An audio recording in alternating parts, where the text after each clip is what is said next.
একটি স্লোগান উঠেছে মানুষের মুখে মুখে, যেটি হচ্ছে হাসনাত আব্দুল্লাহ নাকি ওয়াকারুজ্জামান।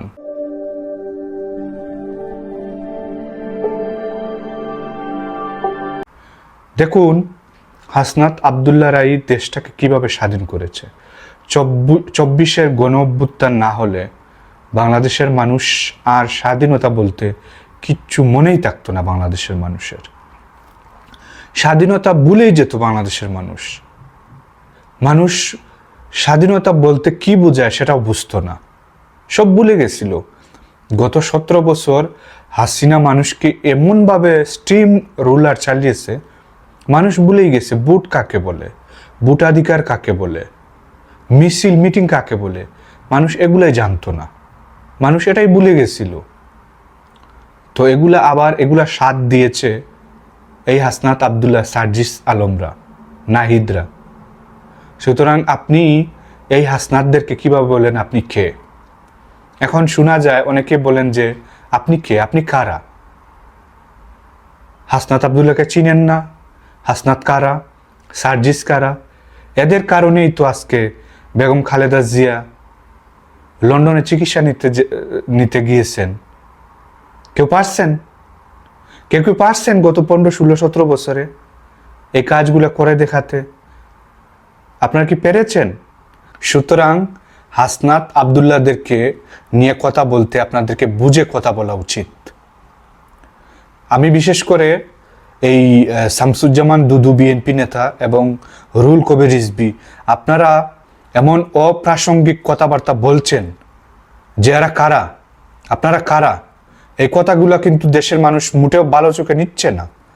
আপনারা এরকম বলতে পারেন না। এই বীর যোদ্ধাদের কারণে আজকে আমরা স্বাধীনতা পেয়েছি, নতুন স্বাধীনতার স্বাদ পেয়েছি। আপনারা এরকম বলতে পারেন না, যেটা ইচ্ছা হলো সেটা বলে ফেললেন। সুতরাং আমি অবশ্যই বলবো, আমরা ওয়াকার নয়, আমরা হাসনাত আব্দুল্লাহর পক্ষেই দেশের মানুষ আছে। আপনি গণভোট দিয়ে দেখেন মানুষ কি চায়, মানুষ কার পক্ষে। মানুষ অবশ্যই হাসনাত আব্দুল্লাহ, সার্জিসদের পক্ষে। মানুষ দেখেনি 16-17 বছর কি করেছেন আপনারা? এই স্বৈরাচারকে সরাতে পেরেছেন? বেগম জিয়াকে চিকিৎসার জন্য লন্ডনে পাঠাতে পারছেন? কিছুই তো পারেননি। সুতরাং আজকে যাদের কারণে দেশ আবার স্বাধীনতার স্বাদ পেয়েছে, তাদেরকে আপনি তুচ্ছ তাচ্ছিল্য করতে পারেন না। হাসনাত আব্দুল্লাহরা হচ্ছে জাতির শ্রেষ্ঠ সন্তান। জেনারেল ওয়াকার কিভাবে বলে যে এই আওয়ামী লীগ আবার আসবে? হাসনাত আব্দুল্লাহকে যে প্রস্তাব দিয়েছে, সেই প্রস্তাব কিভাবে দেয়? সে কি রাজনৈতিক ব্যক্তি? সে রাজনীতিতে মাথা ঘামায় কেন? আপনারা কি করেন?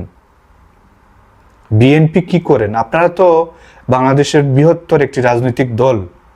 আপনারা দাবি করেন আপনারা বাংলাদেশের সবথেকে জনপ্রিয় রাজনৈতিক দল। আপনারা কিছু বলছেন না কেন? আপনাদের জায়গা পরিষ্কার করুন, পরিষ্কার করে বলুন যে আমরা আওয়ামী লীগের পুনর্বাসন চাই না, আওয়ামী লীগের পুনর্বাসন চাই। যে কোনো একটা বলুন। দেশের মানুষ পরিষ্কার বার্তা শুনতে চায় আপনাদের কাছ থেকে। দুয়াশার মধ্যে থাকবেন না, দুয়াশার মধ্যে থাকার সময় নয়। এদেশের স্বাধীনতা এনেছে 2000 মানুষের রক্তের উপর দিয়ে এই ছাত্র জনতা, হাসনাত আব্দুল্লাহরা। সুতরাং আজকে যে স্লোগান উঠেছে হাসনাত নাকি জেনারেল ওয়াকার, আমি বলবো দেশের মানুষ অবশ্যই হাসনাতের পক্ষে থাকা উচিত। কারণ হাসনাত প্রমাণ করেছে সে একজন দেশপ্রেমিক নাগরিক, সে একজন দেশপ্রেমিক নেতা।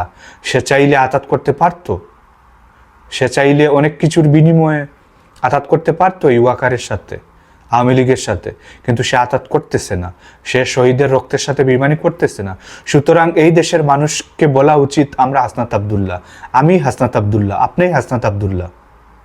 হাসনাত আব্দুল্লাহ দেশে বারবার জন্মায় না, হাসনাত আব্দুল্লাহ এই পৃথিবীতে বারবার আসে না, হাসনাত আব্দুল্লাহরা একবারই আসে। আমি এখন বলতে চাই বাংলাদেশ সরকারের উদ্দেশ্যে মাননীয় প্রধান উপদেষ্টা অধ্যাপক মোহাম্মদ ইউনূসকে উদ্দেশ্য করে, আপনারা হাসনাত আবদুল্লাহ সার্জিসদের সর্বোচ্চ নিরাপত্তা নিশ্চিত করুন। এদের কিছু হলে দেশে গৃহযুদ্ধ লেগে যাবে। এদেরকে আপনারা সর্বোচ্চ নিরাপত্তা দিন। এরা হচ্ছে জাতির শ্রেষ্ঠ সন্তান। এরা বাংলাদেশকে মুক্ত করেছে, এরা বেগম জিয়াকে মুক্ত করেছে, এরা বিএনপিকে মুক্ত করেছে, এরা বাংলাদেশ জামাত ইসলামকে মুক্ত করেছে।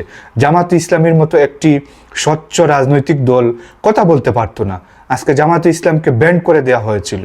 হাসিনা তার সর্বশেষ যেটা সেটা নিয়েছিল যে জামাত ইসলাম এবং শিবিরকে নিষিদ্ধ করে দিয়ে দেশকে বাকশাল কায়েম করতে চেয়েছিল। কিন্তু আল্লাহ চাইলে কি না হয়। আল্লাহ এই হাসনাত আবদুল্লাহদের মাধ্যমে দেশের মানুষকে নতুন স্বাধীনতা দিয়েছেন, নতুন স্বাধীনতার স্বাদ পেয়েছে মানুষ। এখন জামাত ইসলাম কথা বলতে পারছে, বিএনপি কথা বলতে পারছে, মিডিয়া কথা বলতে পারছে, বিচার বিভাগে মানুষের স্বাধীনতা আছে, বিচার পাচ্ছে মানুষ। কিচ্ছু ছিল না হাসিনার শাসন আমলে। এই হাসনাত আবদুল্লাহর মানুষকে স্বাধীনতার নতুন স্বাদ দিয়েছে। মানুষ ভুলে গেছিল স্বাধীনতা কি, ভোটাধিকার কি, এগুলো মানুষ ভুলে গেছিল। এদের কারণেই মানুষ আবার বলতে শিখেছে আমি আমার ভোটাধিকার চাই। মানুষের স্বাধীনতা চাওয়া শুরু করেছে। আপনারা দেখেন না, ঢাকা শহরে প্রতি সপ্তাহে 10-15-20টা মিছিল মিটিং। এই 6-7 মাসে 3 শতাধিকের অধিক মিছিল মিটিং হয়েছে। হাসিনার আমলে আপনারা কটা মিছিল মিটিং করতে পেরেছিলেন? আপনারা পেরেছিলেন মিছিল মিটিং করতে? নাম নিলেও তো গ্রেফতার বাণিজ্য শুরু হয়ে যেত, গ্রেফতার শুরু হয়ে যেত। হাসিনার আমলে কি আপনারা মিটিং মিছিল করতে পেরেছেন? এখন তো এগুলো পারছেন। তাহলে কেন হাসনাত আবদুল্লাহ বলবেন না আমি হাসনাত আবদুল্লাহ? অবশ্যই আপনার বলা উচিত আমি হাসনাত, আমি সার্জিস, আমি হাসনাত আবদুল্লাহ। কারণ এদের কারণে আপনি স্বাধীনতা পেয়েছেন, নতুন স্বাধীনতার স্বাদ পেয়েছেন। আপনি কিভাবে বেইমানি করবেন এদেশের মানুষের সাথে? কিভাবে বেইমানি করবেন এই হাসনাত আবদুল্লাহদের সাথে? আপনি তো মানুষ। আপনি যদি মানুষ হয়ে থাকেন তাহলে অবশ্যই আপনি হাসনাত আবদুল্লাহদের পক্ষে থাকা উচিত। এদের কারণে আপনি কথা বলতে পারছেন। আগে তো এমন হতো দুজন মানুষ একসাথে হাসিনার নাম নিতে পারতো না। হাসিনার নাম মুখে নিলেও এরা বলতো এখানে ষড়যন্ত্র হচ্ছে। সুতরাং আজকে স্বাধীনতা পেয়েছেন এদের কারণে, এই জাতির শ্রেষ্ঠ সন্তান হাসনাত আবদুল্লাহদের কারণে। সেটা শুকরগুজার হওয়া উচিত। আপনার বলা উচিত না আপনি কে, আপনি কারা, আপনি কে। আমি অবাক হয়ে যাই কিভাবে টকশোতে এই কিছু নেতা, বিএনপির কিছু নামদারি নেতা, তারা গিয়ে বলে যে আপনি কে, আপনি কোত্থেকে আসলেন? আপনি হাসনাতকে চিনেন না, আপনি সার্জিসকে চিনেন না, এরা কারা? এদের কারণেই তো আপনি মুক্ত কথা বলতে পারছেন, না হয়তো কথা বলতে পারতেন না। আপনার মুখে তালা ঝুলিয়ে রাখতেন। গত 16 বছর আপনার মুখে মুলা ঝুলিয়ে রাখছেন, আমরা দেখি নাই। আপনি তো কথা বলতে পারেন নাই, আপনার মুখে তালা ঝুলানো ছিল, হাসিনা তালা ঝুলিয়ে দিয়েছিল। আপনি কথা বলতে পারেন না, এখন কথা বলতে পারছেন। সুতরাং আপনি যাদের কারণে কথা বলতে পারছেন তাদের শুকরগুজার হওয়া উচিত। আপনি নেমক হারামি করবেন না, মানুষের বিরুদ্ধে নামবেন না। সাধারণ জনগণ কি চায় সেটা বোঝার চেষ্টা করুন। আপনি বলবেন ফেসবুকে জামাত শিবিরের আধিপত্য। ফেসবুকে জামাত শিবির যদি সবাই হয় তাহলে এদের ফ্যামিলি আছে, এদের ফ্যামিলিও জামাত শিবির, তাহলে তো অবশ্যই সবাই জামাত শিবির। আপনি জামাত শিবির বলে উড়িয়ে দিচ্ছেন কেন? মানুষের পালস বোঝার চেষ্টা করুন। মানুষ কি চায়, মানুষ কি বলতে চায়, কি করতে চায়, এগুলো বোঝার চেষ্টা করুন। হাসনাত আবদুল্লাহদের বিরুদ্ধে দাঁড়াইয়েন না। এরা দেশকে স্বাধীন করেছে, এরা আপনাকে কথা বলার অধিকার দিয়েছে, নতুন করে স্বাদ জাগিয়েছে ভোটাধিকারের। সুতরাং আমরা অবশ্যই ওয়াকার নয়, আমরা অবশ্যই হাসনাত আবদুল্লাহ। জেনারেল ওয়াকারের উপরে মানুষের অনেক আস্থা বিশ্বাস ছিল।